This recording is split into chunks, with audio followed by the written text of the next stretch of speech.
ini kita belajar ya tentang tangan Tuhan, saudara ya. Kemis yang kemarin, kemis yang sebelum ini kita merayakan kenaikan Yesus ya. Dan minggu yang lalu di dalam ibadah pun saya mengajar tentang, saya lebih bukan mengajar ya, minggu lalu itu tentang memotivasi sih para jemaat untuk percaya tentang kasih Tuhan itu selalu cukup buat kita, saudaraku. Amin ya. Jangan pernah berpikir Tuhan itu kurang memberkati saya, kurang menolong. Enggak. Paulus berseru-seru sampai 3 kali kan, ada duri dalam daging yang menggocok aku. Berseru 3 kali, Tuhan jawab, sudahlah cukup kasih karunia aku Paulus, justru saat kamu lemah. Oh, namanya sama dengan Mas Paulus di sini. Saat kamu lemah, justru kuasaku sempurna. Amin, saudaraku.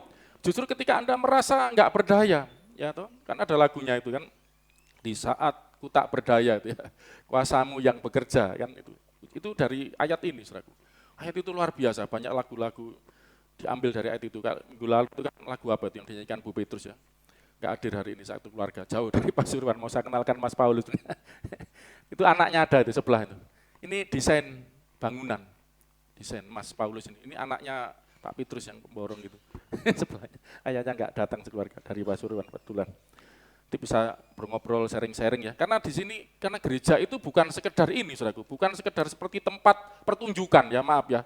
Kita datang, duduk, dengar diam, pulang. Gitu. Enggak. Gereja itu, saudaraku, bahasa aslinya eklesia, bahasa Yunani ya.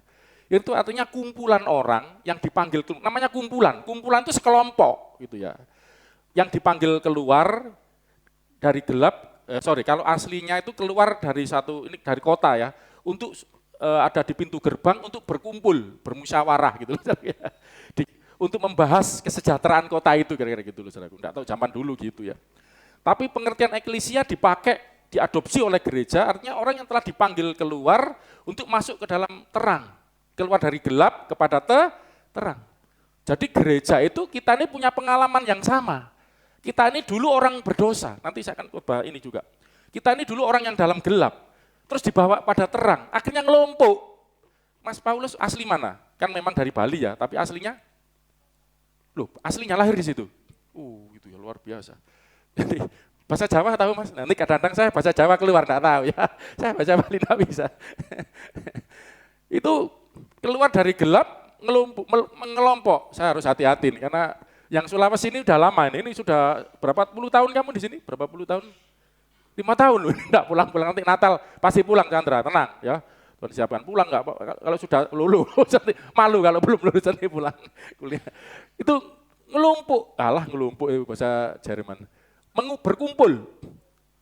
Ya, sama-sama keluar dari gelap dibawa pada terang, jadi satu kumpulan. Itu kumpulan orang percaya, bukan gerombolan liar, bukan kumpulan ibu-ibu PKK, bapak-bapak arisan, bukan.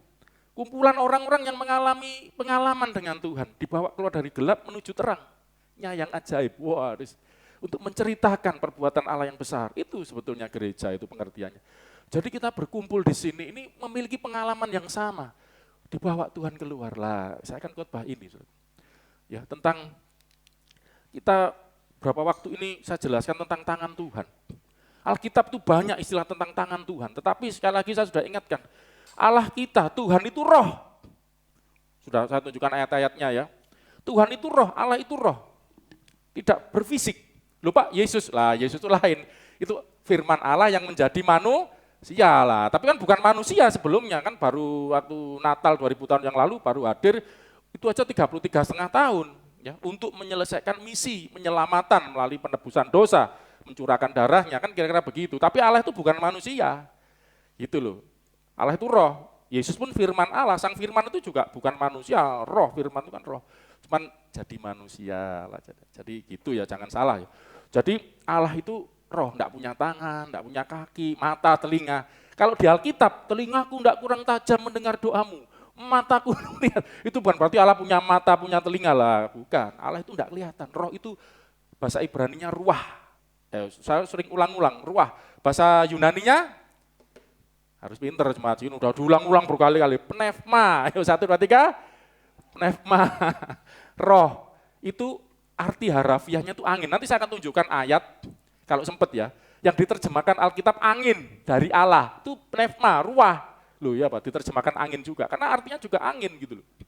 Udara, bukan berarti Tuhan itu udara, angin enggak bisa dilihat. Saudara bisa lihat udara? Bisa lihat udara? Enggak bisa, angin enggak kelihatan. Tapi bisa terasakan enggak? Dari mana? Sejuk. Oh, ada angin. Tuhan ya gitu, enggak bisa dilihat. Tapi bisa dirasakan kasihnya. Seperti itulah gambarannya. Ya Allah itu roh. Jadi kalau kita bicara tangan, itu sebenarnya bukan tangan beneran kayak Tuhan tangan-tangan gini. Enggak. Tapi itu bicara Tuhan sedang bekerja. Minggu sebelumnya sudah saya ajarkan tangan Tuhan yang mencipta. Saya mengajarkan gini untuk menunjukkan bahwa Allah yang kita sembah, maaf dong, tidak sama dengan yang diajarkan oleh siapapun, agama apapun. Allah kita itu hidup, nyata, ada. Bahkan punya tangan yang bekerja walaupun bukan tangan fisik. Gitu loh. Tanganku yang membentangkan langit, tanganku yang meletakkan dasar bumi, tanganku yang membentuk engkau, membuat engkau. Itu kan sudah saya anukan di semua itu. Dan ternyata kesimpulannya kan, tangan Tuhan itu ternyata bicara tentang siapa? Tentang apa? Firman dan rohnya. Gitu loh. Jadi yang disebut tangan Allah itu sebenarnya firman dan rohnya. Jadi Tritunggal itu saudaraku, ya sederhana kalau saya tanya, Tuhanmu tiga ya? Tidak. Kok Tritunggal? Tritunggal itu adalah kesatuan dari Allah dengan firman-Nya dan dengan rohnya. Kita menyebut Allah itu Bapa, Sang Firman itu kita sebut Tuhan Yesus jadi manusia itu, dan Sang Roh itu, Roh Allah itu Roh Kudus, itulah. Allah bersama firman dan rohnya itulah Tritunggal itu. Bukan ada yang Allah yang lain, itu satu kesatuan. Ya, dan disebut tangan, gitu maksudnya saya khotbah ini, saya tunjukkan bahwa yang disebut dengan tangan oleh Alkitab itu adalah firman Tuhan dan roh Tuhan. Dan itu adalah firman yang keluar dari Allah, roh yang keluar dari Allah. Kita nyebut Allah itu Bapa. Oke, kita akan lihat ayatnya, tidak berlama-lama. Sebetulnya saya mau berikan judul tangan Tuhan yang menyelamatkan, tapi saya sadar, saya pernah ngajar tentang kelas keselamatan itu waktu di gereja yang lama ya, saya juga sebagai pengajar ya, SOM kalau saya ingin tahu ya, sekolah orientasi melayani itu 3 bulan, itu keselamatan yang diringkas itu. Kalau di teologi ya itu bisa berapa SKS, tapi ya tergantung pendalaman, makanya tidak bisa dalam satu sesi. Sebenarnya rencana saya berikan judul tangan Allah yang menyelamatkan, tapi kayaknya enggak nutut. Jadi saya batasi tangan Allah yang membebaskan. Karena nanti gini, saudara, istilah menyelamatkan itu macam-macam pengertiannya. Ya, membebaskan salah satunya. Contoh, ada sandera. Polisi regu, terkenal di Indonesia itu polisi apa ya? Densus 88. Oh, menyelamatkan, ya kan? Kelompok guru yang sedang atau itu yang di Papua kan ada itu ya, KKB itu, kelompok apa itu namanya singkatannya itu, bersenjata itu ya. Hah? Ya kayak gitu, sekarang namanya KKB singkatannya, kelompok apa, K itu loh. Kriminal bersenjata, menyandera guru-guru, TNI mengirim Kopassus untuk menyelamatkan sandera di sana. Menyelamatkan artinya membebaskan, benar kan? Nah, sebenarnya saya bisa tunjukkan dari dari kamus. Sebenarnya saya sudah catatan saya lengkap. Kamus asli Yunani, Ibrani Yunani Inggris itu ada. Kamus Strong. Kamus Indonesia itu sama. Artinya menyelamatkan itu membebaskan. Salah satunya, masih banyak. Ya, membebaskan. Nanti ada mengamankan, memberi keamanan, itu ya keselamatan. Menyehatkan itu itu ada di kamus. Saya merasa enggak nyampe kalau saya jelaskan semua. Makanya saya batasi tangan Allah yang membebaskan. Ya, tapi secara umum itu bicara tentang keselamatan. Ya, nanti kita akan urut nanti banyak nih, membebaskan, memberikan keamanan, safety ya. Nanti macam-macam ya. Panjangan nanti kalau saya bahas. Oh, kita akan lihat ini dulu. Mazmur 98 ayat 1, 2 dan 3. Saudara bisa lihat. Banyak ayatnya, tapi saya akan batasi ya karena waktu. Saya akan pilih saja Mazmur 98. Mazmur, nyanyikanlah nyanyian baru bagi Tuhan, sebab Ia telah melakukan. Tuhan di sini huruf besar semua. Ini dari teks asli Ibrani diterjemahkan ke Indonesia Tuhan besar semua, ini dari teks asli apa saudaraku? Yahweh, jangan lupa ya. Kalau Tuhan huruf T-nya aja yang besar, itu Adonai. Adonai itu Tuan artinya, Tuhan atau Tuan gitu ya. Bahasa Yunani Kyrios, tapi gini ini adalah huruf besar semua itu dari Yehova atau Yahweh ya. Jadi yang kita panggil Bapa itu saudara, ini namanya Allah, Allah punya nama, namanya Yahweh atau Yehova. Ini nyanyikan nyanyian baru bagi Yahweh, bagi Tuhan. Sebab Ia telah melakukan perbuatan-perbuatan yang ajaib. Apa perbuatan-perbuatan yang ajaib? Sudah saya jelaskan sebelumnya, tangan itu bicara perbuatan. Kita kan manusia kan melakukan perbuatan dengan tangan. Allah pun demikian, ketika Allah melakukan perbuatan-perbuatan yang ajaib, Tuhan melakukan dengan tangannya, tapi bukan berarti tangan beneran gini. Coba kita lihat. Keselamatan telah dikerjakan kepadanya. Keselamatan, ini bahasa Alkitab ini kadang ya ini saudaraku, tidak umum. Keselamatan telah dikerjakan kepadanya, bukan olehnya loh. Kepadanya. Iya, ini kadang agak nggak gampang memang belajar Alkitab ya, tapi bukan berarti saya nakut-nakuti, enggak apa-apa, Tuhan nanti akan berikan pengertian. Makanya Alkitab ini ada misteri tentang Tritunggal di situ, tentang kenapa orang Kristen nyembah Allah, Bapa itu sebagai Allah, Yesus kok juga disebut Allah, Roh Kudus Allah. Ya ini dalam satu kesatuan, ya karena makanya Firman dan Roh itu disebut tangan, karena satu kesatuan dengan Sang Allah sebagai sumbernya. Keselamatan dikerjakan kepadanya oleh tangan kanannya, oleh lengannya yang kudus. Misalnya, siapa kamu di sini namanya? Kalau di sini suka lupa nama, Chandra. Ya. Chandra mengerjakan makan kepadanya, maksud itu kan makan, ya toh, tangan yang melakukan, kira-kira begitulah. Keselamatan kepada Allah dikerjakan, ya untuk kemuliaan Tuhan. Tangannya ini yang mengerjakan. Nanti maksudnya apa? Oleh lengannya yang kudus. Terus ayat 2. Tuhan telah memperkenalkan keselamatan yang daripadanya. Tuhan telah memperkenalkan keselamatan yang dikerjakan tangannya tadi. Diperkenalkan kepada siapa? Terus? Keselamatan yang daripadanya telah menyatakan keadilannya di depan mata bangsa-bangsa. Bangsa-bangsa diperkenalkan, dinyatakan ini keadilan Tuhan. Terus? Ia mengingat kasih setia dan kesetiaannya terhadap kaum Israel. Segala ujung bumi. Ujung bumi ini bicara seluruh antero dunia ini. Telah melihat keselamatan yang daripada Allah kita. Jadi keselamatan itu bisa dilihat enggak, saudaraku? Bisa dilihat. Tuhan mengerti, ayat ini kan telah melihat keselamatan yang daripada Allah kita. Jadi Tuhan itu memperkenalkan keselamatan. Keselamatan itu bisa dilihat gitu, saudaraku. Nah, ini maksudnya apa? Dan itu dikerjakan oleh tangannya gitu loh, saudaraku ya. Berarti ini kan ada suatu ayat ini perjanjian lama loh, saudaraku. Ini belum kita bicara perjanjian baru di mana Yesus telah datang, para rasul bersaksi, Yesus mengajar. Jadi Tuhan Yahweh Bapa itu mengerjakan keselamatan dengan tangannya. Dan ini pekerjaan keselamatan dengan tangannya ini diperkenalkan dan bangsa-bangsa akan melihat, kira-kira begitu loh. Yesaya pasal 98, 1, 2, 3 ini. Saya akan tunjukkan lagi, makanya banyak ya. Saya pilih aja, satu lagi, Yesaya 5, 2, 10.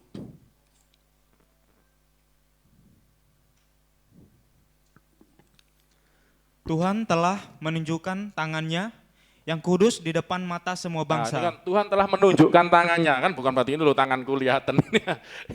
Ini menunjukkan keselamatan, menunjukkan tangannya di depan, yang kudus di depan mata semua bangsa. Ngapain Tuhan menunjukkan tangannya? Supaya maka segala ujung bumi melihat keselamatan yang dari Allah kita. Katakan melihat, 1, 2, 3. Melihat apa?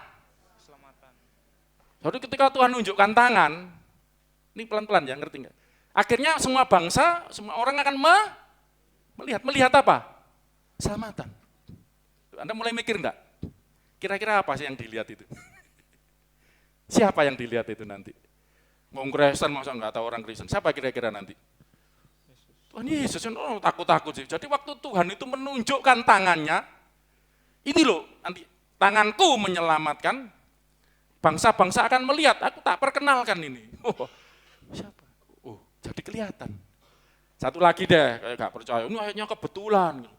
Sama makanya saya ini ngoleksi banyak ayat, biar ini enggak kebetulan, ini Alkitab banyak. Yesaya 51 ayat 5. Dalam sekejap mata, keselamatan yang daripadaku akan dekat.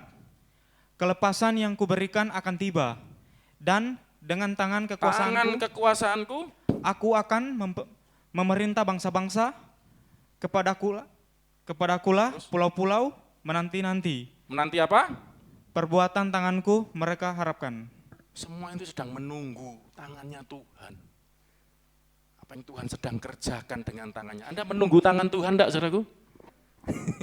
Tuhan, pertolongan Tuhan kan Anda tunggu, itu tangannya Tuhan loh. Itu nanti bicara Yesus, sampai hari ini Tuhan Yesus bersama kita, saudaraku. Amin. Makanya nama lainnya adalah Immanuel. Haleluya. Sekarang gini, berarti, coba saya akan tegaskan ada 2 ayat lagi nih. Yang menyelamatkan itu adalah Allah sendiri. Makanya kita sudah belajar Allah juru selamat, amin. Ya toh gelarnya Allah juru selamat itu sebelum orang mengenal Yesus juru selamat, itu Allah itu di Alkitab disebut, akulah satu-satunya juru selamat. Banyak ayat yang sudah saya ajarkan sebelumnya kan, Tritunggal juru selamat itu loh. Ya kan?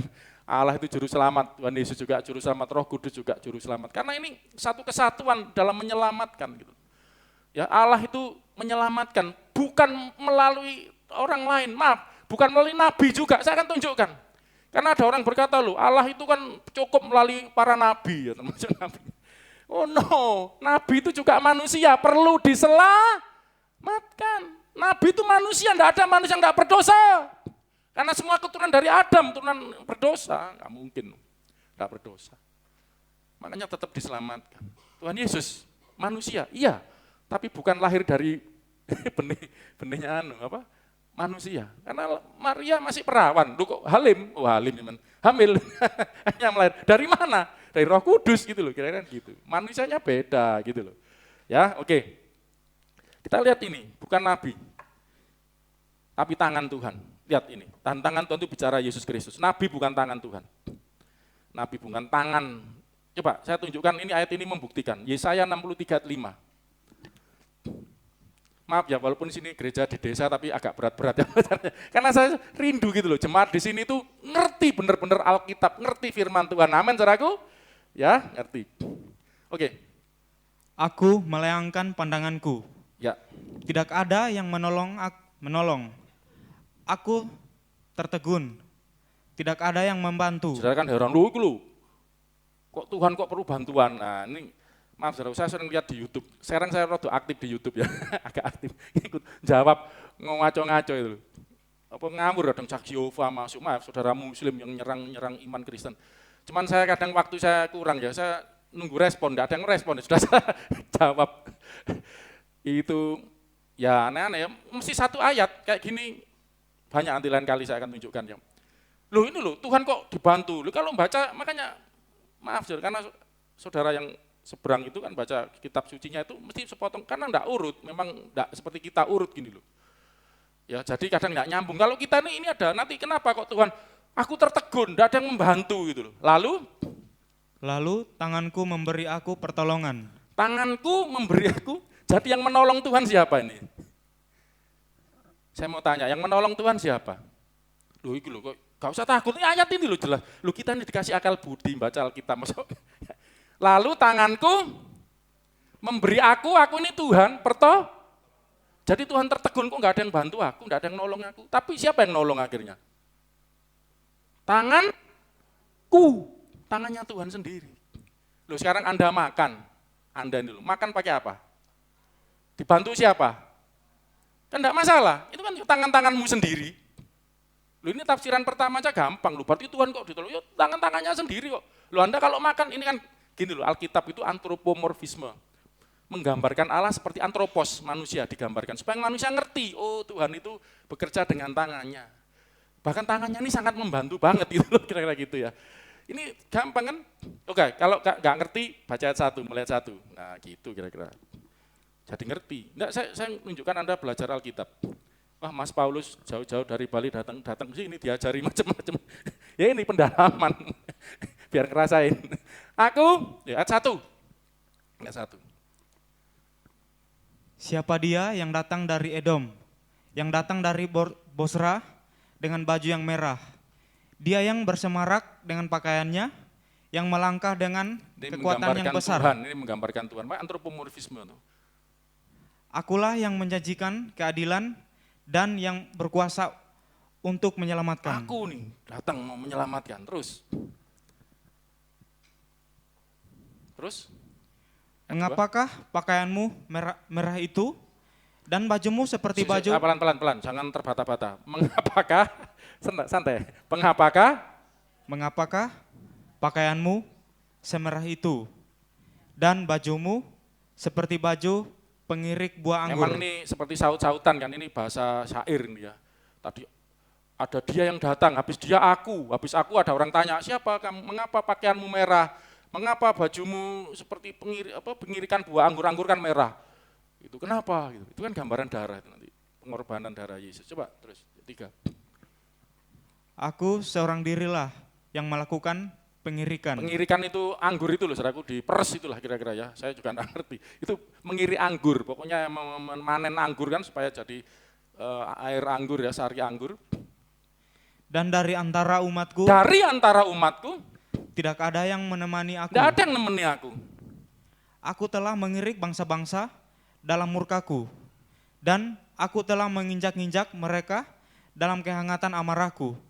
Semburan darah mereka memercik kepada bajuku. Ini yang bikin bajunya merah tadi ya, seperti kena anggur.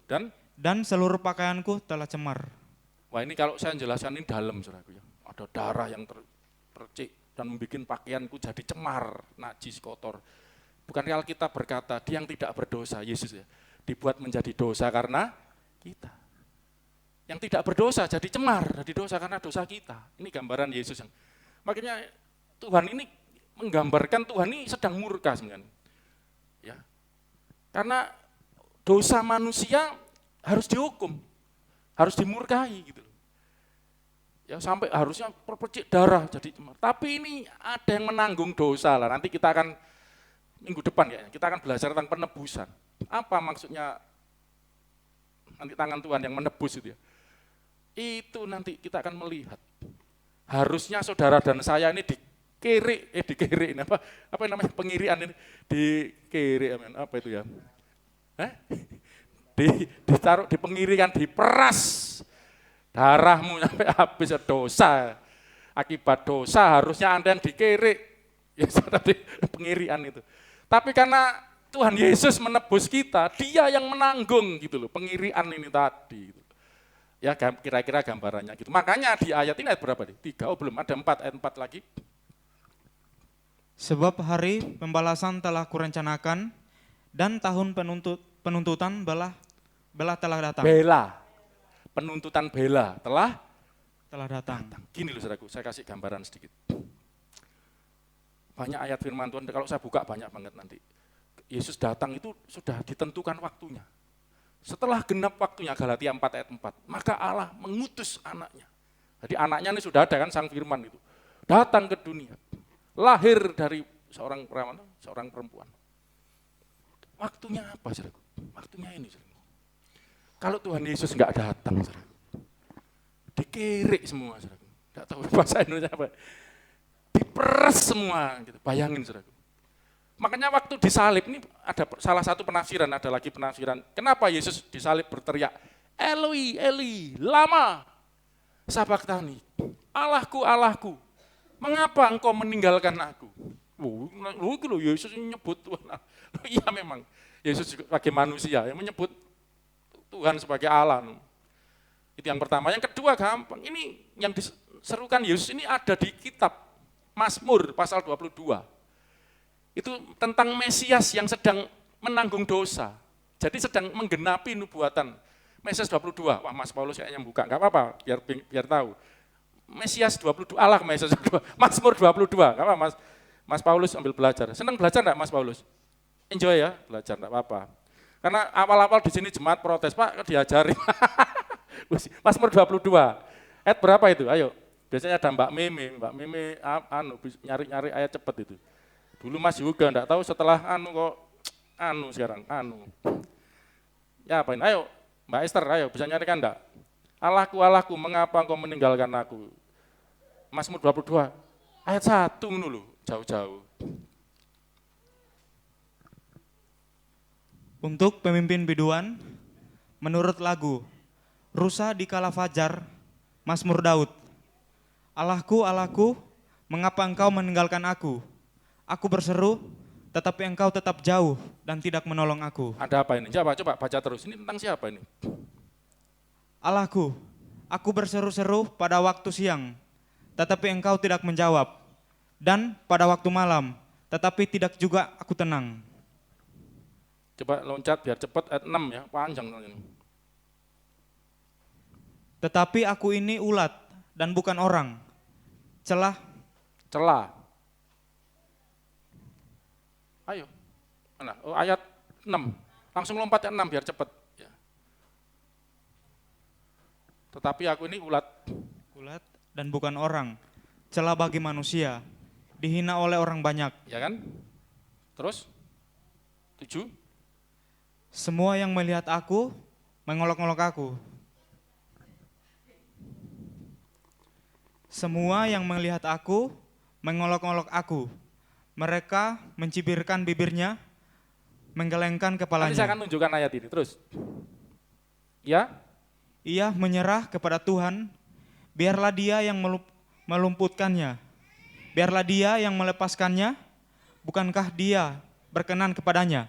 Nah, ia menyerah pada Tuhan, biarlah dia. Ini Mazmur. Coba apa yang terjadi waktu penyaliban? Matius 27. Ini bicara siapa? Ayat 42 mulai. 41, 42, 43.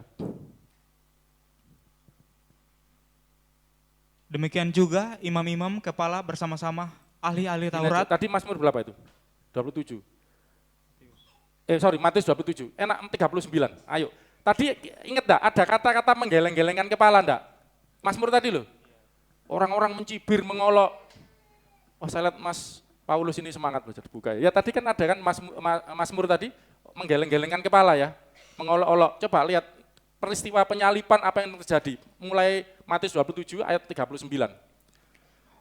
Orang-orang yang lewat di sana menghujat dia. Ini termasuk mencibir, mengolok-olok, mengejek dan sambil menggelengkan kepala. Kebetulan enggak saudaraku, menggelengkan kepala. Itu sudah dicatat di kitab Mazmur. 1000 tahun, sekitar 1000 tahun sebelum Tuhan Yesus datang. Loh, kitab suci itu gitu loh. Dan saudara perlu tahu, kitab suci perjanjian lama ini bukan kita, itu punyanya orang Yahudi sebetulnya. Saudara harus tahu, kalau para rasul itu jelas anggap aja lah dari orang Kristen, memang para rasulan kita ikuti. Tapi ini kitabnya orang Yahudi sampai hari ini pakai ini, tapi mereka enggak ngerti, ini sopo. Mereka masih nunggu ya, kita doakan supaya mereka terima Yesus. Kalau terima Yesus kan enggak menyalibkan.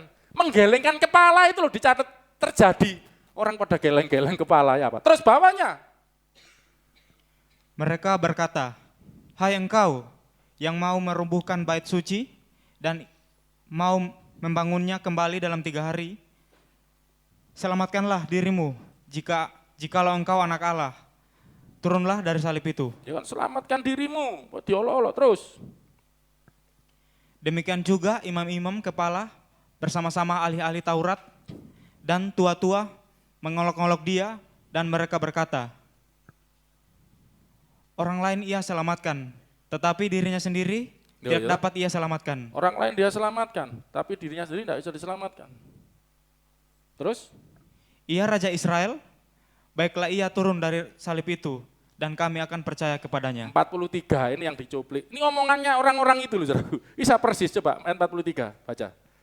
Ia menaruh harapannya pada Allah. Coba Mas Paulus kalau enggak percaya buka. Ia menaruh, ini tuh orang-orang ini ngomong ini lagi, sama enggak di Mazmur. Ia menaruh harapannya pada Allah. Baiklah Allah menyelamatkan dia. Ya kan mirip-mirip lah kira. Jikalau Allah berkenan kepadanya, karena ia telah berkata, aku adalah anak Allah. Yesus memproklamasikan, aku adalah anak Allah. Mesias, Al-Masih, Kristus, itu gelarnya adalah anak Allah. Nanti lain kali kita belajar khusus tentang ini. Coba, jadi waktu Yesus berseru, Allahku, Allahku, mengapa engkau meninggalkan aku? Dia sedang apa, saudaraku? Seolah-olah dia yang berkata, aku itu loh yang disebut Mazmur 22 itu. Menggenapi itu, aku yang nebus itu loh. Itu nanti bicara penebusan. Itu sampai baju coba disobek, dibuang undi. Itu lengkap, baca panjang nanti saya. Lain kali kalau kita bicara tentang Kristus ya. Wah itu luar biasa loh. Ya apa saudara, terjadi beneran. Jadi itu yang kedua, tafsiran kedua banyak. Ketiga, apa saudaraku? Kenapa Yesus berseru? Ini sering dipakai juga ini sama Mbak Ton. Allahku, Allahku, mengapa engkau meninggalkan aku? Karena pada waktu itu Tuhan Yesus sedang cemar bajunya, bicara kehidupannya, menanggung dosa. Allah tidak bisa dengan dosa. Allah tidak bisa, itu Yesaya 59, 1-2. Tangan Tuhan tidak kurang panjang menolong, telinganya tidak kurang tajam, tapi yang menjadi pemisah antara kamu dan Allah adalah dosa. Yesus jadi terpisah dengan Allah. Mengapa? Meninggalkan. Karena ada dosa. Dosanya siapa? Dosanya Tuhan Yesus? Dosanya siapa? Luar biasa dosaku. Ya. Yang paling banyak dosanya siapa di sini? Kalau saya mengatakan saya yang paling banyak dosanya, tidak apa-apa. Kenapa? Harus malu. Paulus ngomong dari semua rasul, aku yang paling berdosa. Enggak usah sombong, merasa paling baik. No. Justru orang yang merasa dirinya paling baik, hati-hati loh saudaraku. Kau enggak ngerti. Ya, selalu melihat orang lain menghakimi. Kalau saya tidak mau menghakimi orang, karena saya merasa saya juga ini karena kemurahan Tuhan, saya bisa di sini bukan karena saya orang baik. Itu loh tadi Yesaya, balik lagi ya. Semerah darah, cemar, Yesaya 59 tadi ya. Lali wis, Mbak. Yesaya 63, sorry. Ayat 3 tadi ya. Terus sekarang ayat 4-nya. Tadi cemar kan pakaiannya, sebab hari pembalasan sudah. Lah ayat 5-nya inilah. Kenapa muncul ungkapan ini yang kita baca tadi? Aku melayangkan pandanganku, tidak ada yang menolong, aku tertegun, tidak ada yang membantu. Lalu tanganku memberi aku pertolongan, dan kehangatan amarahku, itulah yang membantu aku. Ya kan, jadi penyelamatan melalui penebusan dosa ini sudah, ini gambaran penyelamatan melalui penebusan dosa, dikerjakan oleh tangan Tuhan. Tanganku menyelamatkan. Nah ini kira-kira, melalui siapa? Tuhan Yesus. Ini Tuhan Yesus. Ya kan, yang kita sudah sering peringati di Paskah itu saudara ya.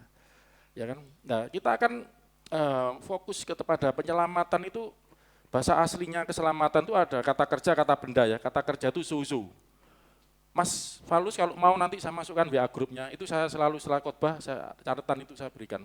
Kalau mau nanti masuk, bisa dipelajari, ayat-ayatnya saya berikan penjelasan, kalau mau nanti, Mas juga ya, admin, nanti dimasukkan. Tidak apa-apa sambil santai-santai, senang belajar saya lihat. Wah, luar biasa. Senang saya lihat orang. Susu itu to save bahasa Inggris. Ini karena kamus dari Yunani ke Inggris yang tidak langsung Indonesia. To save, ya kita Indonesia kan sendiri. To save itu apa? Menyelamatkan ya, rescue. Rescue itu kalau ada orang bencana alam itu loh, saudara, ditolong lah itu ya. Ditolong, selamat, rescue, preserve, heal, menyembuhkan juga. Ini dari kamus loh. Ini sudah bisa enggak Mas juga? Yang belum bisa, tolong saya kepingin nunjukkan kamus strongnya itu ada di internet kok, ya. Terus kata bendanya soteria. Soteria itu artinya welfare. Saya Inggrisnya rada belepotan. Welfare itu kesejahteraan, prosperity, makmur, deliverance, pembebasan yang kita akan bahas hari ini. Preservation, pelestarian atau melestarikan, memelihara. Salvation, penyelamatan, safety, keamanan. Banyak. Bahasa Indonesia juga banyak. Buka KBBI, Kamus Besar Bahasa Indonesia. Selamat, terbebas dari bahaya, bebas dari bahaya, malapetaka, bencana, segala macam, ya, tidak kurang satu apa, dapat gangguan. Selamat itu juga artinya sehat. Bukan saya ngomong Alkitab. Tuhan Yesus memberi kesehatan enggak, saudara? Yang sakit sembuh enggak? Itu artinya selamat. Itu dikerjakan. Makanya tanganku kuperlihatkan supaya semua bangsa melihat keselamatan, disehatkan, diluputkan dari bahaya, ditolong, sehat. Selamat itu artinya juga, ini kamus Indonesia, luar biasa, tercapai maksud, tidak gagal. Jadi ketika Anda sukses, selamat. Makanya kita beri selamat ketika Chandra sukses menikah nanti. Oh. Selamat ya toh. Kamu sukses ya, sudah selamat kamu.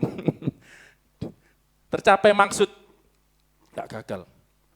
Ya, ucapan 4, pemberian salam ada ini. Panjang. Menyelamatkan, meluputkan, menghindarkan, membebaskan dari bahaya bencana, menolong, membela supaya selamat. Nah, kita lihat yang Alkitab aja. Ini kan supaya saudara ngerti, enggak sederhana itu. Masuk surga, selamat, artinya mati masuk surga. Matinya masih nanti. Yang masih hidup ini lo ngapain gitu loh. Jadi Tuhan bukan hanya sekedar bawa Anda masuk surga, ya itu paling penting. Tapi selama kita hidup, ini loh, Tuhan itu enggak diem saja. Tuhan membebaskan kita dari apapun yang membelenggu kita. Dari sakit penyakit. Dari pergumulan-pergumulan Anda. Dibebaskan, rescue, ditolong. Tanganku, tunjukkan. Disehatkan. Luar biasa, tangan Tuhan semua yang buat ini. Nah, kita bisa melihat itu melalui Tuhan Yesus. Ya kan? Kita lihat, dari sini kan kelihatan Tuhan. Waktu ya, saya persingkat aja. Apa yang Yesus lakukan? Catatan saya banyak banget, nggak bisa semua.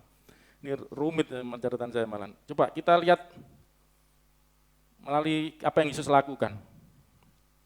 Yang ke bawah ini, saya taruh di bawah. Ya, Kristus tangan Allah. Ya, kita akan sekarang coba kita bedah, benar enggak tangan Allah ini Tuhan Yesus. Kita lihat dulu Yesaya, kita lihat dulu yang perjanjian lama dulu ya. Kitab para nabi menubuatkan ya, Allah menyampaikan firman oleh para nabi. Yesaya 29. Enggak terus main klaim, Yesus ngomong akulah itu, enggak usah. Yesus enggak pernah klaim-klaiman, orang kan cari mana klaimnya Yesus, aku Tuhan sembah aku, enggak perlu gitu. Ya, tapi sudah terbukti sendiri. Coba kita lihat, ini benar enggak?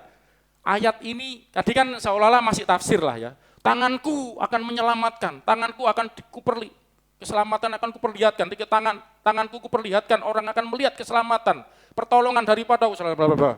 Apakah benar itu Tuhan Yesus? Dan masih panjang, keselamatan tadi menurut kamus ini. Coba cara lihat lebih dalam. Yesaya 29 ayat 17 sampai 19. Nanti lompat 23, kalau enggak panjang nanti.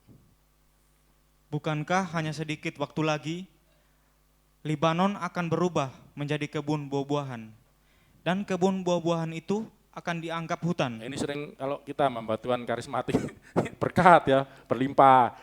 Kalau saya walaupun karismatik tapi enggak langsung mengarah ke sana, ya itu bicara berkat Tuhan, kelimpahan. Tapi kan ini ada apa nih? Ada Libanon jadi kebun buah, tanah yang gersang itu kebun buah malah jadi hutan lebat. Itu memang Tuhan itu kalau memberkati itu, ya, aku memberikan kamu hidup dalam segala kelimpahan. Tetapi sebenarnya ini bicara tentang apa? Terus? Pada waktu itu ketika terjadi Libanon jadi kebun buah-buahan sampai jadi hutan, itu saking lebatnya, jadi bayangkan hutan ini berisi buah semua. Itu bicara berkat yang berlimpah. Pada waktu itu, ini yang dimaksud berkat itu sebenarnya. Enggak cuma duit gitu loh, saudaraku, ojo moto duiten. Kalau ini arti-artinya orang Bali. Ojo moto duitan, ada umumnya, jangan mata duitan. Hidup kok mata duitan terus, matanya bunder duit terus itu ya. Duitmu banyak, kalau sakit gimana? Nggak bisa apa-apa. Ini tuli, coba. Pada waktu itu orang-orang tuli akan mendengar perkataan-perkataan sebuah kitab dan lepas dari kekelaman dan kegelapan mata. Orang-orang buta akan melihat. Bayangin, saudara. Siapa yang nabi mana coba? Sudahlah, dari kitabnya saudara seberang, kitabnya kita, mana yang pernah membuat orang tuli mendengar? Tidak ada. Itu nanti pada waktu mujizat itu orang-orang bicara, belum pernah kami lihat seperti ini. Orang buta loh bisa melihat. Bahkan ada mujizat Yesus meludah tanah, dijadikan dibentuk, itu bahasa Yunani. Nanti kapan saya mau khotbah itu? Ditaruh di mata, karena sejak lahir enggak punya mata, buta, buat mata, cuci mukamu, langsung punya mata. Enggak pernah terjadi loh ini. Ini seizin Allah kalau kata saudara seberang, ini bukan seizin Allah, kita sendiri sudah belajar. Allah itu yang mereka sebut Allah, itu bahasa Arabnya Allah, memang enggak apa-apa, orang Kristen Arab juga sebut Allah. Ya. Itu tinggal di mana, saudaraku? Selain di surga kan tahtanya kan, tapi ada di mana? Di dalam Tuhan Yesus. Yesus ngomong Bapa yang diam. Ya, kita minggu lalu, Kemis penaikan Yesus, Bapa yang diam di dalam aku. Dialah Yang melakukan pekerjaan ini bukan seizin Allah. Allah yang mengerjakan melalui tangannya Yesus, ini tangannya ini. Nah nanti lebih jelas, saya sudah terlalu semangat. Orang tuli akan mendengar, orang buta akan melihat, terus orang-orang yang sengsara akan tambah bersukaria di dalam Tuhan. Saudara lagi sengsara, ketika waktu ini terjadi, tangan Tuhan ini loh keselamatanku tak tunjukkan. Kebun Libanon jadi kebun buah-buahan bahkan akan jadi hutan. Orang tuli dengar, orang buta melihat, orang sengsara akan tambah ngawur ya tambah sengsara. Enggak, tambah di sini bersukaria. Wah gimana sih Mbak Septi ini? Oh enggak ya. Orang sengsara tambah sengsara, enggak tahu ikut siapa itu. Ikut Yesus enggak seperti itu. Kau ubah ratapku jadi tarian. Gimana Fandi, ikut Yesus tambah sengsara, ada yang keliru dengan itu. Ya memang ada menikul salib, cangkal diri, tapi ada penghiburan. Ya, ada merasakan pertolongan Tuhan, tidak tambah sengsara, tambah bersukaria di dalam Tuhan Yahweh, itu huruf besar semua, dalam Yahweh, dalam Bapa di sorga. Dan orang-orang miskin di antara manusia akan bersorak-sorak di dalam Yang Maha Kudus, Allah Israel. Orang-orang miskin bersorak-sorak. Itu hanya terjadi zamannya Yesus.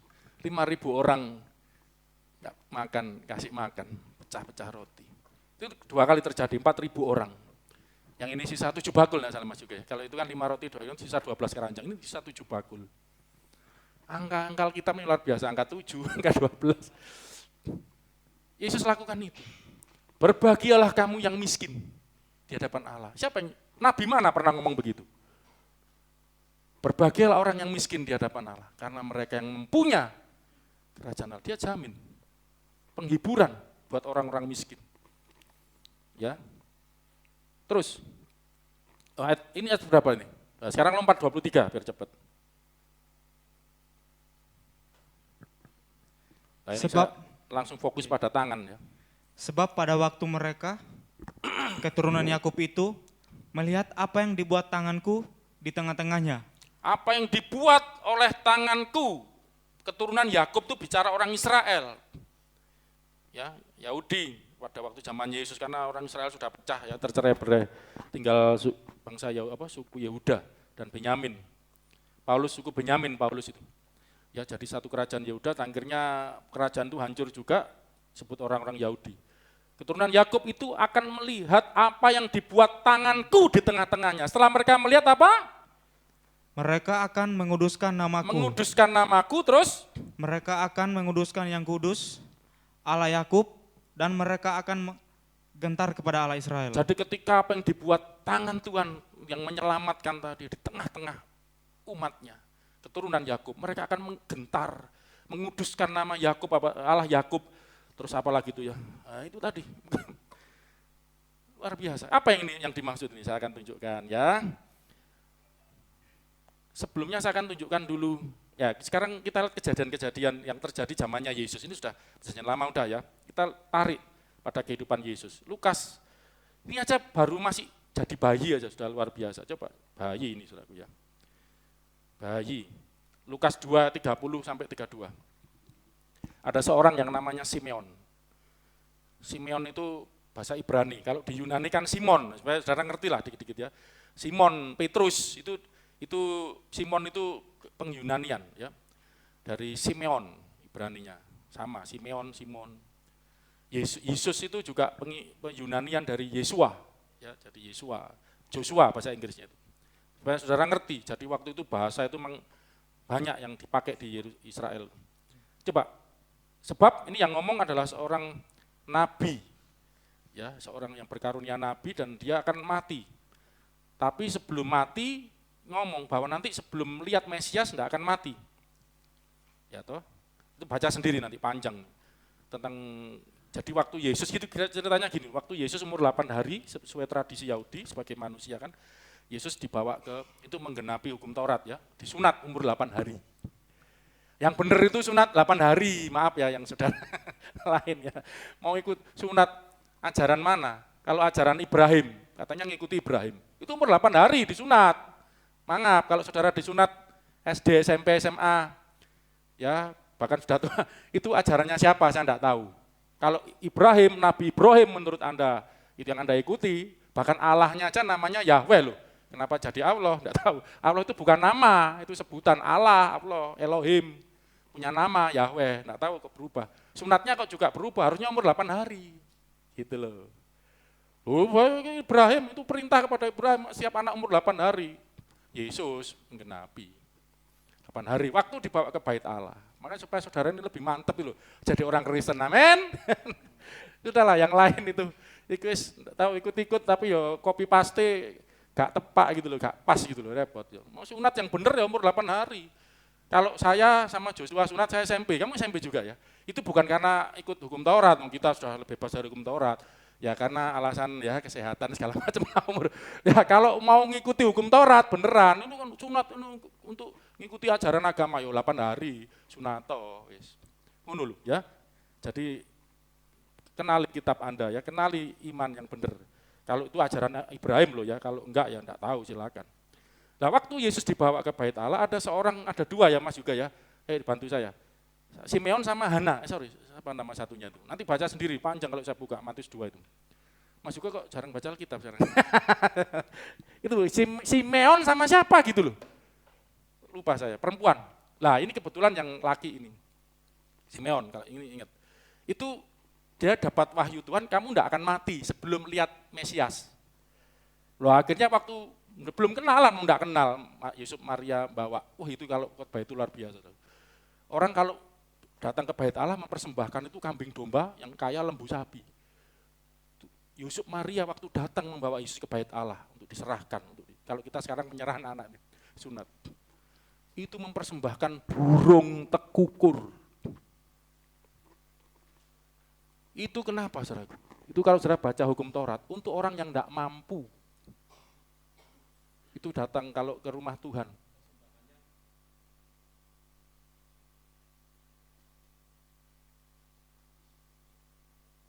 Orang tidak mampu, persembahannya adalah burung tekukur, burung merpati. Habis ya. Berarti waktu itu Tuhan Yesus lahir di keluarga kaya apa enggak? Keluarga miskin? Lahirnya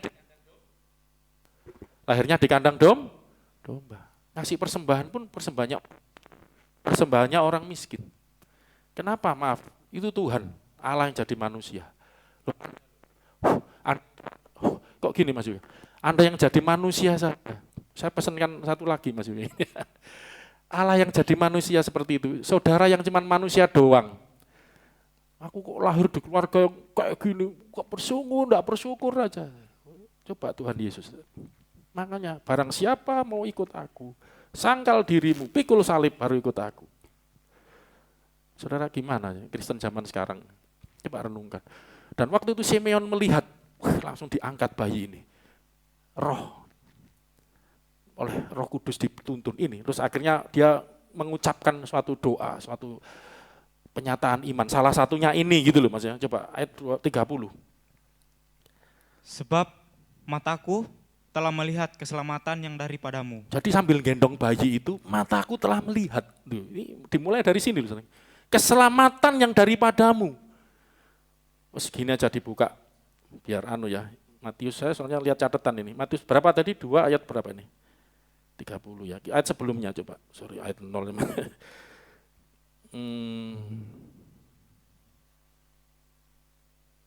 Matius berapa? Lukas. Ya, Lukas, sorry. Lukas, saya kok bilang Matius. Pikiran saya ke Matius terus.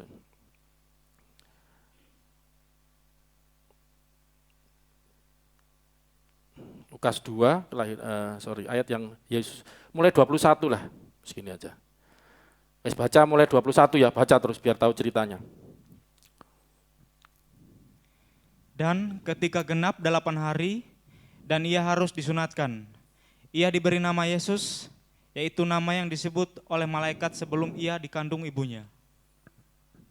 Dan ketika genap waktu pentahiran, menurut hukum Taurat Musa, ya, Taurat Musa itu ngambil dari hukumnya Abraham.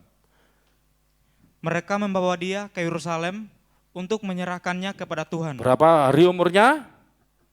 8 hari. Itu sunat yang benar ya, kalau sesuai hukum Taurat. Hukum Taurat Musa yang diambil dari Abraham, tradisinya Abraham. Terus?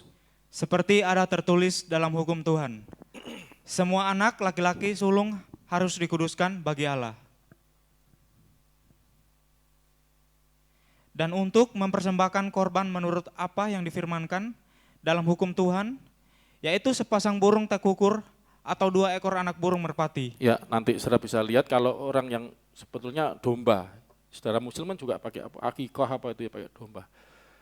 Hukum Taurat itu begitu, tapi yang tidak mampu burung tekukur, ini membutuhkan seperti itu. Terus 25. Adalah di Yerusalem seorang bernama Simeon. Simeon. Ia seorang yang benar dan saleh yang menantikan penghiburan bagi Israel. Roh Kudus ada di atasnya. Terus Roh Kudus ada di atasnya. Dan kepadanya telah dinyatakan Oleh Roh Kudus bahwa ia tidak akan mati sebelum ia melihat Mesias, yaitu dia yang diurapi Tuhan. Ya. Sudah 7? Ia datang ke bait Allah oleh Roh Kudus. Ketika Yesus anak itu dibawa masuk oleh orang tuanya untuk melakukan kepadanya apa yang ditentukan hukum Taurat. 28. Ia menyambut anak itu dan menantangnya sambil memuji Allah, katanya, sekarang Tuhan, biarkanlah hambamu ini pergi dalam damai sejahtera, sesuai dengan firman-Mu. Sekarang Tuhan, sudah waktunya aku mati, udah tua banget ini, gak mati-mati.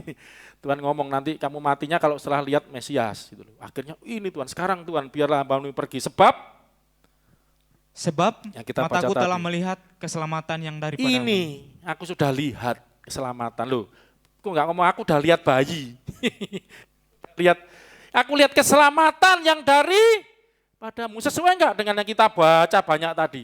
Aku menunjukkan tanganku ketika bangsa-bangsa melihat, supaya melihat keselamatan yang berarti kan bicara sesuatu yang dikerjakan Tuhan dan itu bisa dilihat di dalam diri Tuhan Yesus. Ini loh saudaraku.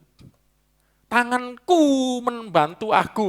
Ada satu ayat lagi, cuma nanti panjang kalau saya buka ayat-ayat itu. Tanganku yang menolong aku untuk menyelamatkan. Lainnya enggak ada. Nabi enggak bisa, malaikat pun enggak bisa menyelamatkan.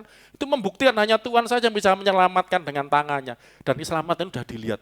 Yang pertama ngomong ini Simeon. Nanti Hana, saya lihat bawahnya perempuan Hana. Kita enggak usah buka itu. Oke ya, dilihat. Terus kita lihat orang-orang yang mengalami mujizat waktu itu. Matius 15, 30 sampai 31. Makanya ini lebih beda, saudaraku. Orang Islam itu menantang melalui Zakir Naik, melalui Sabir Ali. Tunjukkan ayat bahwa Yesus itu mengaku, aku Tuhan, sembah aku, maka ikut sembah. Gitu. Nah, Tuhan Yesus kita gayanya enggak begitu, saudaraku. Ya, enggak perlu orang-orang lu ngaku semua, mulai dari ini loh, keselamatan tangan Tuhan tadi kan, bukan malaikat, bukan nabi, tidak ada seorang pun yang membantu aku, tanganku yang membantu menyelamatkan. Ya kan? Coba ayat ini, Matius 15, 31. Kemudian orang banyak berbondong-bondong datang kepadanya, membawa orang lumpuh, orang timpang, orang buta, orang bisu, dan banyak lagi yang lain. Lalu meletakkan mereka pada kaki Yesus, dan ia menyembuhkan mereka semuanya. Maka takjublah orang banyak itu melihat orang bisu berkata-kata, orang timpang sembuh, orang lumpuh berjalan, orang buta melihat, dan mereka memuliakan Allah Israel. Lalu mereka memuliakan Allah Israel, Allah Yakub. Yesus tidak mencari, makanya siapa yang tanya? Oh, Dewi. Ya, nanti jawaban ya siapa Heru ya lagi ngajar sekolah minggu. Pak, kenapa Tuhan Yesus kalau habis buat mujizat apa itu? Saudara pernah baca enggak? Jangan ngomong sama orang lain. Pernah enggak baca? Berkali-kali kan waktu drama membangkitkan orang mati. Jangan ngomong sama orang lain. Yesus itu begitu, saudara. Jangan bicara, jangan ceritakan pada orang lain.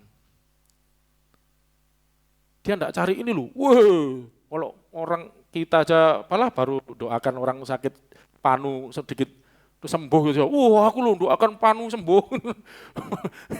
Akhirnya orang enggak memuliakan Allah Israel. Memuliakan, oh hebat ya bisa doakan panu. Ya apa saudara? Loh kita kembali ke Yesaya 29 tadi loh ayat 23, Yesaya berapa tadi itu? 29, coba ayat 23, apa yang terjadi? Coba dibaca tadi 23 biar kembali. Sebab pada waktu itu mereka keturunan Yakub itu melihat apa yang dibuat tanganku. Jadi Tuhan mengerjakan sesuatu dengan tangannya, mereka akan lihat, tadi bicara keselamatan. Di tengah-tengahnya mereka akan menguduskan namaku. Mereka akan menguduskan namaku, Yahweh ini Bapa, Allah. Mereka akan menguduskan yang kudus. Terus?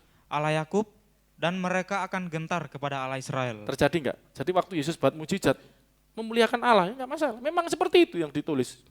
Ini tangannya Allah yang melakukan. Sama saja. Memuliakan Allah, ya kan sama saja. Tangan yang melakukan. Oke, kita lihat lagi Lukas 7:14 ayat 16. Ini respon orang-orang yang melihat mujizat tangan Allah yang bekerja itu.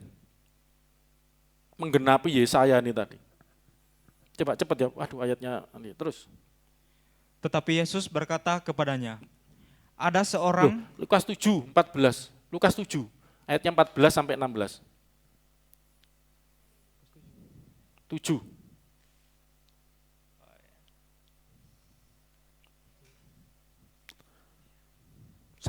Sambil menghampiri usungan itu, ia menyentuhnya. Ada anak muda keluar dari kota Nain mati, anak seorang janda, dia usungan. Terus Yesus lihat janda ini nangis, tergerak hatinya. Tidak apa-apa saudaraku, di hadapan Tuhan nangis silakan, tidak masalah. Tuhan itu punya perasaan, jangan salah. Bisa lihat waktu ada janda punya anak satu-satunya, laki harapan satu-satunya mati, nangis. Tuhan Yesus tergerak hatinya, dia hampiri usungan itu. Dan sedang pengusung itu berhenti, baca terus. Dan sedang para pengusung berhenti, ia berkata, hai anak muda, aku berkata kepadamu, bangkitlah. Anak muda ini sudah mati. Tapi bisa diajak ngomong sama Tuhan Yesus, kamu bangun ya, bangkit, kamu ditunggu ibumu nangis. Kasihan. Apa yang terjadi saudaraku? Jadi terus 15. Ya. Maka bangunlah orang itu dan duduk dan mulai berkata-kata. Dan Yesus menyerahkannya kepada ibunya. Bangkit, serahkan pada ibunya. 16. Apa yang terjadi kemudian? Ini loh saya tunjukkan. Semua orang itu ketakutan. Kita gentar. Tadi ada enggak? Ayo jangan lupa tadi Yesaya 29 ayat 23. Coba dibuka lagi. Takut. Gentar. Coba sampai Mas Paulus buka Yeremia, Yesaya. Nanti minggu depan bantu belajar baca. Yesaya 29. Dikirim Tuhan ke sini. Lihat dari mana Google. Yesaya 29 ayat 23. Itu lihat itu, apa itu? Yang bawah sendiri. Dan mereka akan gentar kepada Allah Israel. Oh iya apa saudara? Ini 1000 tahun sebelumnya lo terjadi beneran. Takut. Nah kembali ke Lukas ini ayat 16. Pasal 7 ayat 16 tadi. Semua orang itu ketakutan. Coba cepat. Semua orang itu ketakutan dan mereka memuliakan Allah. Jadi takutnya bukan takut lihat hantu terbirit-birit, enggak ya. Takut itu gentar. Wah Allah itu hebat. Terus memuliakan Allah. Sambil berkata, seorang nabi besar telah muncul di tengah-tengah kita. Gak apa-apa, Yesus juga disebut nabi. Kristus itu raja, imam, dan nabi sekaligus jabatan yang dipegang. Nabi besar, bukan cuma nabi loh saudaraku ya. Ini pengakuan orang loh, enggak ngangkat aku ini nabi, enggak boleh. Ini manusia, aku lo nabi, turutono aku. Yesus enggak pernah. Pernah Yesus ngomong gitu? Enggak pernah. Ini orang, ini loh nabi besar di tengah-tengah kita. Bukan cuma nabi besar, Kristus itu. Dan Allah telah melawat umatnya. Allah turun tangan kepada umatnya menyembuhkan. Mereka tahu ini tangannya Allah ini. Yang menyelamatkan. Terus Lukas 7 tetap ya ayat 22 lompat. Ini ada cerita lain lagi, saya buat cepet deh karena waktu ya, habis ini kita berdoa. Waduh banyak ayatnya nih, kapan selesainya? Coba saya buat cepet, ayat 22-nya. Dan Yesus menjawab mereka, pergilah dan katakanlah kepada Yohanes apa yang kamu lihat dan apa kamu dengar. Orang buta melihat, orang lumpuh berjalan, orang kusta menjadi tahir, orang tuli mendengar, orang mati dibangkitkan, dan kepada orang miskin diberitakan kabar baik. You see, saudara lihat, tadi sudah dibaca, nanti nggak usah khawatir Mas Paulus, saya kasih ayat-ayat, bisa dibandingin, Anda biar mantep gitu. Alkitab itu enggak disusun satu orang gitu ya, cuman satu orang ngomong sendiri, ini dari Allah. Enggak, ini yang nulis 40 orang beda, Musa nulis sendiri. Zamannya Musa dan zamannya Yesaya, walah berapa ribuan tahun ini, enggak pernah ketemu. Yesaya sama ini Lukas ini, wah tambah 1000 tahun. Enggak ketemu, tapi kenapa bisa nyambung gitu loh. Itu loh beda, luar biasanya Alkitab. Amin saudaraku. Bukan satu orang terus ngomong semaunya sendiri, enggak ada perbandingannya, maaf ngerti sendiri ya. Orang buta melihat ini, orang miskin diberitakan kabar baik itu di Yesaya kan sudah disebut semua ini. 3 tanganku kuperlihatkan, keselamatan daripadaku datang. Termasuk orang lumpuh, apalagi buta melihat, tuli mendengar, orang miskin diberitakan ini, saudaraku. 7 ayat 37. Di kota itu ada seorang perempuan. 7 ayat 37. Loh, saya salah berarti. Oh Markus, ini Markus, ini Lukas ya. Ya apa sih? Markus, ternyata sudah lewat Markus. Ayat 37. Mereka takjub dan tercengang dan berkata, ia menjadikan segala-galanya baik. Yang tuli dijadikannya mendengar, yang bisu dijadikannya berkata-kata. Ayat-ayat supaya Anda ngerti ya. Terus Lukas 18, 40, 43. Saya tunjukkan mujizat Yesus. Ini aja belum semua ini. Lukas 18, ayat 40 sampai 43. Cepat ya bacanya ya, karena waktu. Lalu Yesus berhenti dan menyuruh membawa orang itu kepadanya. Dan ketika ia telah berada di dekatnya, Yesus bertanya kepadanya, apa yang kau kehendaki supaya aku berbuat bagimu? Jawab orang itu, Tuhan, supaya aku dapat melihat. Lalu kata Yesus kepadanya, melihatlah engkau, imanmu telah menyelamatkan engkau. Dan seketika itu juga melihatlah ia, lalu mengikuti dia sambil memuliakan Allah. Terus seluruh rakyat melihat hal itu dan memuji-muji Allah. Lihat, memuji-muji Allah. Tadi kan Yesaya ngomong seperti itu. Ketika tanganku kuperlihatkan mereka kan gentar, memuliakan nama Allah yang kudus. Wah, luar biasa temu Yesus ya. Kamu pengen apa? Pengen lihat Tuhan. Kalau Chandra, kamu pengen apa kalau ditemui Tuhan Yesus? Lu itu jangan jangan meremehkan lu. Siapa yang pernah Salomo ditemui dalam lu? Bisa lu. Minta apa Salomo? Salomo minta apa? Ceritanya tuh hikmat. Kalau tiba-tiba satu kali Tuhan datang, ayo Fandi mikir. Datang sama kamu, minta apa kan? Istri cantik Tuhan, ngempet-ngempet aja. Minta apa saudara, kira-kira, coba. Waduh ikut-ikut Salomo, hikmat. Nah sesuai kebutuhan. Orang buta ini mau minta hikmat, tetap buta. Apa yang aku mau perbuat bagimu? Luar biasa Tuhan, kamu mau apa? Aku mau buat apa buat kamu? Aku gak bisa melihat Tuhan, aku buta Tuhan, biar melihat. Oke. Jadilah seperti imanmu. Lalu, gitu ya. Seketika itu juga melihatlah ia. Langsung orang memuliakan. Itu satu lagi, Matius 9, 6 sampai 8.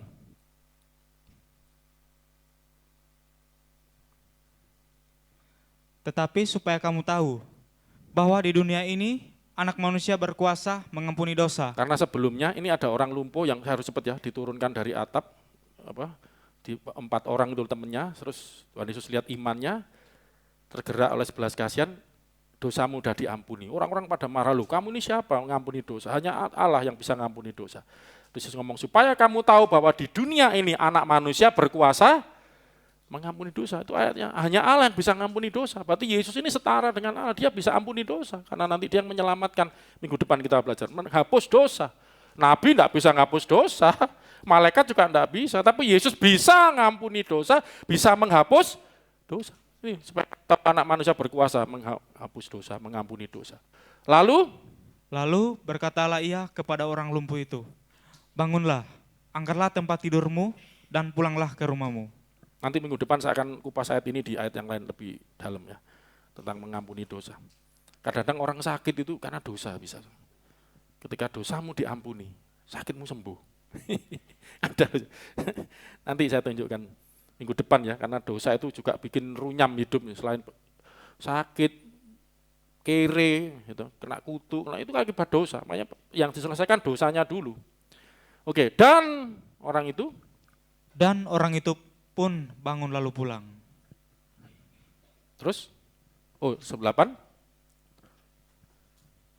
Maka orang banyak yang melihat hal itu takut lalu memuliakan Allah yang telah memberikan kuasa sedemikian itu kepada manusia. Tetap Allah yang dimuliakan. Ada kuasa yang sedemikian besar itu diberikan kepada manusia. Belum pernah, saya cuman, ayatnya, belum pernah terjadi seperti ini. Belum pernah, itu banyak karena di Yohanes itu. Belum pernah ada seperti ini, mujizat-mujizat seperti ini. Ya saudaraku ya, makanya mereka memuliakan Allah. Yesus manusia memang. Maaf. Dia manusia, dia juga Allah. Allah di dalam wujud manusia. Lah orang-orang pada lihat, heran, loh manusia kok bisa begitu? Karena ada misteri di baliknya. Karena ini bukan manusia biasa. Bapak, coba. 2 ayat terakhir. Kok jadi ikut batuk kamu, saya? Yang minggu lalu, nanti saya tutup dengan 1 ayat Kisah Rasul. Yohanes 14 tadi kemarin ya, ayat 10 dan 11. Tidak percayakah engkau bahwa aku di dalam Bapa dan Bapa di dalam aku? Apa yang aku katakan kepadamu, tidak aku katakan dari diriku sendiri. Tetapi Bapa yang diam di dalam aku, Bapa Yahweh, Tuhan bersama yang diam di dalam aku, dialah yang melakukan pekerjaan. Dialah yang melakukan pekerjaannya. Makanya orang heran, kok ada manusia seperti ini. Memuliakan Allah, memberikan kuasa demikian besar kepada manusia. Coba tanya, sebelum zamannya Yesus, pernah enggak seperti itu? Setelah zamannya Yesus, ada enggak seperti itu sampai hari ini? Belum, mana? Kecuali zamannya para rasul. Ya setelah itu, musret Kristus. Dunia sama mana lagi? Makanya kita perlu bangkit. Makanya ada kebaktian kebangunan rohani. Ya harus bangun, bangkit. Nanti kita akan lihat, ini satu jawaban doa, saya pernah doa gini, Tuhan, saya kan sebagai hamba Tuhan 30 tahun ya, kadang sering enggak berdaya, saudaraku, nolong, doakan orang, sakit saya doakan tambah mati, malah saya jadi takut ngundang saya. Kadang Tuhan, andai kata Engkau ada, waduh kan ini apa yang kamu mau, itu orang yang mati diusungan tadi, anak muda bangun, kenapa Engkau cepat-cepat kembali, saya ditegur Tuhan, saudaraku. Ada nanti saya tunjukkan. Tuhan negur itu juga di ayat kepada para murid waktu itu masih belum bisa apa-apa ya. Mana imanmu gitu. Berapa lama lagi aku harus bersama kamu? Yesus jangan lama-lama di dunia ini, saudaraku, nanti ada. Ada lebih berguna jika aku kembali pada Bapa. Ya, nanti kita akan sampai ke sana. Tapi inilah, saudaraku. Karena ada Bapa di dalam aku. Inilah yang mengerjakan pekerjaannya dia melalui Yesus. Terus, ayat 11. Percayalah kepadaku bahwa aku di dalam Bapa dan Bapa di dalam aku. Atau setidak-tidaknya percayalah karena pekerjaan-pekerjaan itu sendiri. Percaya pekerjaan-pekerjaan Allah, mujizat-mujizat Allah masih terjadi sampai hari ini, saudaraku. Karena Tuhan Yesus hidup, sebab dia hidup, masih hidup sampai hari ini. Nabi-nabi ada kuburannya semua, kubur Yesus kosong, Yesus naik ke surga kita peringati. Masih hidup kan, hidup naik ke surga, hidup loh ya. Dilihat banyak orang. Dan masih bekerja sampai hari ini. Nanti kita akan belajar terus. Oke, saya tutup yang terakhir, bahwa Tuhan Yesus, nanti judulnya diganti aja ya. Kristus, tangan Allah, yang menyelamatkan. Saya belum sampai ke membebaskan, jadi ini memang tetap tangan Allah menyelamatkan, ini judulnya umumnya, nanti saya akan perdetil, membebaskan, atau menolong nanti itu ya, menyembuhkan. Kita akan lihat dulu kesimpulannya ya. Yesus Kristus itu adalah tangan Allah yang menyelamatkan. Kisah Rasul 4 ayat 30. Ini doa para rasul ketika mereka sedang memberitakan Injil. Dapat tantangan awal-awal setelah pencurahan Roh Kudus, itu mereka diurapi Tuhan melayani ke sana ke sini, ternyata dapat tantangan di sana sini. Di sini mereka berdoa. Tidak usah heran ya saudara, dapat tantangan. Para rasul aja juga dapat tantangan. Mereka berdoa seperti apa? Kepada Tuhan, Bapa di sorga, namanya Yahweh. Ulurkanlah tanganmu. Ulurkanlah tanganmu, ya Allah. Untuk menyembuhkan orang. Untuk sembuhkan orang. Ingat, arti keselamatan kan juga kesembuhan. Tangan keselamatanku kuperlihatkan, orang nanti buta melihat, tuli dengar, itu kan mujizat terjadi. Ulurkan tanganmu supaya mujizat terjadi, kesembuhan terjadi. Dan adakanlah tanda-tanda dan mujizat-mujizat oleh nama Yesus, hambamu yang kudus. Oleh nama Yesus, hambamu yang kudus. Sebagai Mesias ini hamba, pelayan, melayani, mengerjakan keselamatan dari Allah. Gelarnya ini hamba yang kudus. Ulurkan tanganmu, buat mujizat, adakan tanda-tanda oleh nama Yesus. Jadi tangan Allah itu terulur, mujizat terjadi karena apa? Nama Yesus. Kayaknya minggu depan belajar nama Yesus. Apa itu nama Yesus? Ya.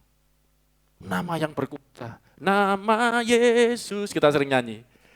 Menara yang kuat, nama Yesus, kota benteng. Keselamatan itu salah satu artinya perlindungan. Safety. Keamanan. Nama Yesus kalahkan semua musuh. Nama Yesus, Yesus itu tangan Allah yang menyelamatkan, yang menyembuhkan. Dan kita sudah mengenal Yesus, memiliki Yesus dalam hidup kita. Tangan Allah selalu terulur buat saudara. Amin. Mari kita akhiri, kita berdoa. Mari musik bisa bantu maju ke depan. Sebelum kita akhiri, kita doa, kita naikkan satu pujian. Terima kasih Tuhan Yesus. Oh Jesus.